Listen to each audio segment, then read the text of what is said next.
नमस्कार. आजच्या या खास एक्सप्लेनर सत्रात तुमचं सर्वांचं स्वागत आहे. आज आपण एमएड सेट परीक्षेतील अत्यंत महत्त्वाच्या अशा unit 5 mathematical reasoning and aptitude या विषयावर बोलणार आहोत. बऱ्याचदा गणिताची भीती वाटते, पण खरं सांगू, या विभागात योग्य संकल्पना आणि ट्रिक्स वापरल्यास हमखास म्हणजे अगदी 100% गुण मिळवता येतात. आजच्या या सत्रात आपण अगदी सोप्या आणि स्पष्ट मराठी भाषेत कन्सेप्ट प्लस ट्रिक्स या फॉर्म्युल्याने हा विषय कव्हर करणार आहोत. तुम्ही नवशिकी असाल किंवा रिपीटर, हा परीक्षाभिमुख दृष्टिकोन तुम्हाला नक्कीच फायदेशीर ठरेल. चला तर मग सुरुवात करूया. तर आजच्या सत्राची रूपरेषा अगदी थोडक्यात सांगतो. आपण मुख्यत्वे 5 असे घटक पाहणार आहोत जे तुम्हाला परीक्षेत जास्तीत जास्त गुण मिळवून देऊ शकतात. नफा आणि तोटा, गुणोत्तर आणि प्रमाण, सरासरी, वेळ, वेग, अंतर आणि नातेसंबंध. हे 5ही घटक आपण कन्सेप्ट ॲप्लिकेशन शॉर्टकट या फ्रेमवर्कमधून शिकणार आहोत, जेणेकरून वेळेची बचत होईल. सुरुवात करूया आपल्या पहिल्या टॉपिकपासून, नफा आणि तोटा म्हणजेच प्रॉफिट अँड लॉस. गणिताची भीती बाजूला ठेवा, कारण हा पूर्ण टॉपिक फक्त शेकडेवारीच्या बेसिक लॉजिकवर चालतो. आता बघा, इथे एक बेसिक नियम नेहमी लक्षात ठेवायचा. उदाहरणात काहीही वेगळं दिलेलं नसेल तर नफा किंवा तोट्याची टक्केवारी ही नेहमी खरेदी किमतीवर म्हणजेच कॉस्ट प्राईस, थोडक्यात सीपीवरच काढायची असते. हा एक नियम डोक्यात फिट बसवून ठेवा, निम्मे प्रॉब्लेम्स तिथेच सुटतात. एक साधं उदाहरण घेऊया.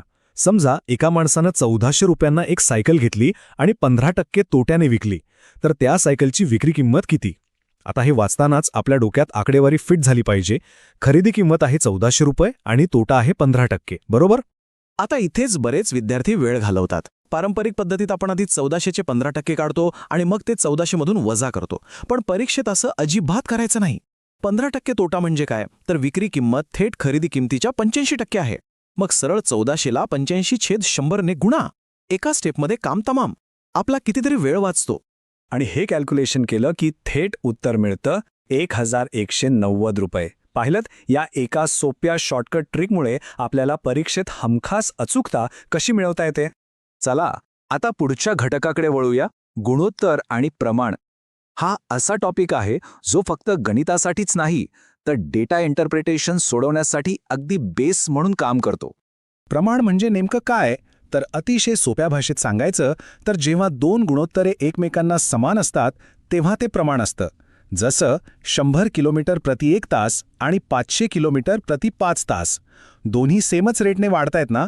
बस अपूर्णांकांचा हा समतोल राखणे म्हणजेच प्रमाण होय. आता तिसरा महत्त्वाचा घटक बघूया.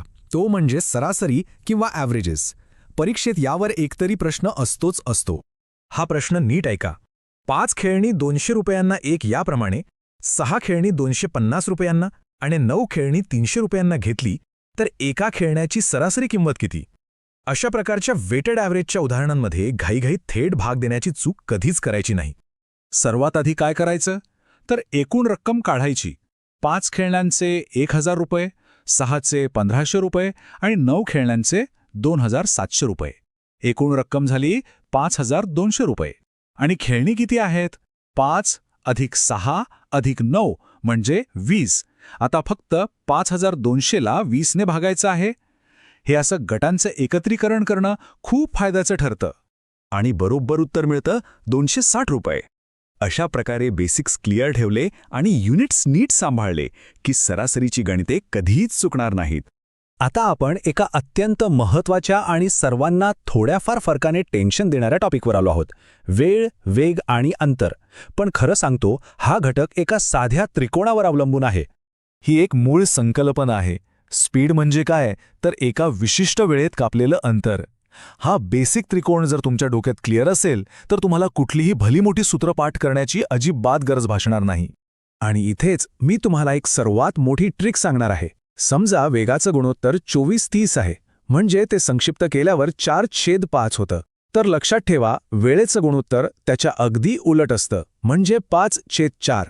साहजिकच आहे ना, वेग जास्त असेल तर वेळ कमी लागणार. हे व्यस्त प्रमाण एकदा समजलं की मोठी गणिते क्षणात सुटतात. याच ट्रिकवर आधारित हे क्लासिक उदाहरण घ्या.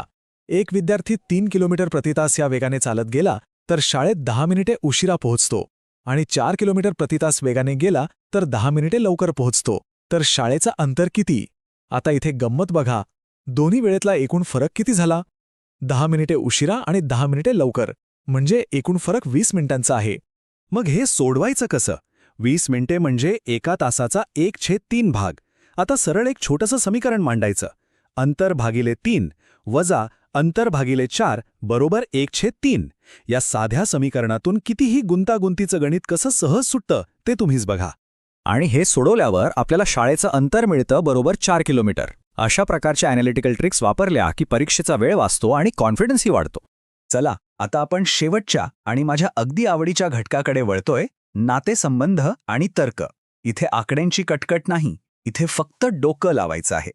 नातेसंबंधांची गुंतागुंत सोडवण्यासाठी आपण काही सिम्बॉल्स वापरणार आहोत. मुलांसाठी उभा बाण, भावंडांसाठी आडवा बाण आणि नवरा बायकोंसाठी नागमोडी रेष. परीक्षेच्या वेळी रफ पेपरवर ही चिन्हे वापरलीत ना की कितीही मोठी फॅमिली ट्री असू दे ती लगेच क्लिअर होते. आता हे भारी कोडं बघा. रिचा एका मुलाची ओळख करून देताना म्हणते, हा माझ्या काकांच्या वडिलांच्या मुलीचा मुलगा आहे. बापरे, वाटते ना थोडं गुंतागुंतीचं? पण रिचाचं त्या मुलाशी काय नातं आहे हे आपण मगाशी पाहिलेल्या चिन्हांच्या साहाय्याने मनातल्या मनात सहज सोडवू शकतो. याचं अचूक उत्तर आहे भाऊ. कसं ते सांगतो. रिचाच्या काकांचे वडील म्हणजे कोण? तिचे आजोबा. आजोबांची मुलगी म्हणजे रिचाची आत्या किंवा आई असू शकते. इथे आपण आई पकडूया. आणि आईचा मुलगा म्हणजेच रिचाचा तो भाऊच झाला ना. एकदम सोपं आणि लॉजिकल. तर आजच्या या सत्राचा शेवट मी एका महत्त्वाच्या विचाराने करणार आहे. असं म्हणतात की वेळ, वेग आणि अंतराची किंवा गणितातील कुठलीही सूत्रे लक्षात ठेवणं अतिशय सोपं जातं जर तुम्हाला त्यामागची मूळ संकल्पना समजली असेल. ट्रिक्स या कायम बेसिक कन्सेप्ट्सवरच काम करतात. आज आपण जे काही पाहिलंय त्याचा नीट सराव करा. याचा तुम्हाला आगामी एमएट सेट परीक्षेत वेग आणि अचूकता वाढवण्यासाठी प्रचंड फायदा होईल. असाच उत्तम अभ्यास करत रहा आणि यशाकडे वाटचाल करा. धन्यवाद.